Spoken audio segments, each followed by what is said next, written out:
आज हम आपको बताएंगे कि डिफरेंट इंजेक्शन जो है उनकी कौन सी डिफरेंट जगहें हो सकती हैं जहाँ पे आप इंजेक्शन लगा सकते हैं। सबसे पहले तो उसको समझने के लिए आप समझ लें कि इंजेक्शन होते कितने किस्म के एक होता है इंट्रामस्कुलर इंजेक्शन जो कि आपके गोश्त के अंदर या पट्ठों के अंदर लगता है।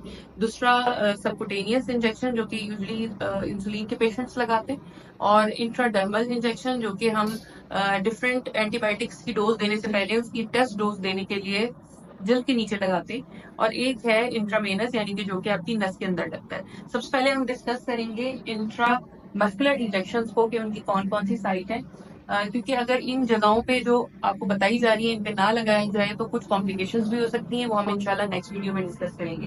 तो इंट्रामस्कुलर इंजेक्शन की साइट है आपकी बाजू की, जो आपका शोल्डर है उससे 3 इंचेस नीचे एक पट्टा है जिसको हम डेल्टॉइड मसल कहते हैं, उसमें आप ये इंजेक्शन लगा सकते हैं। जो भी आपके लार्ज मसल्स हैं उनके अंदर ये इंजेक्शन लग सकता है, जैसे कि आपका थाई का मसल और आपके बटक्स के मसल्स, इन जगह पे ये इंट्रामस्कुलर इंजेक्शन लगता है। फिर आ जाते हैं इंसुलिन के लिए जो इंजेक्शन सबकुटेनियस लगते हैं वो कहाँ कहाँ लग सकते हैं। तो वो आपकी एब्डोमेन के ऊपर लगते हैं, आप अपनी स्किन को पिंच करते हैं और उसमें ये इंजेक्शन लगता है।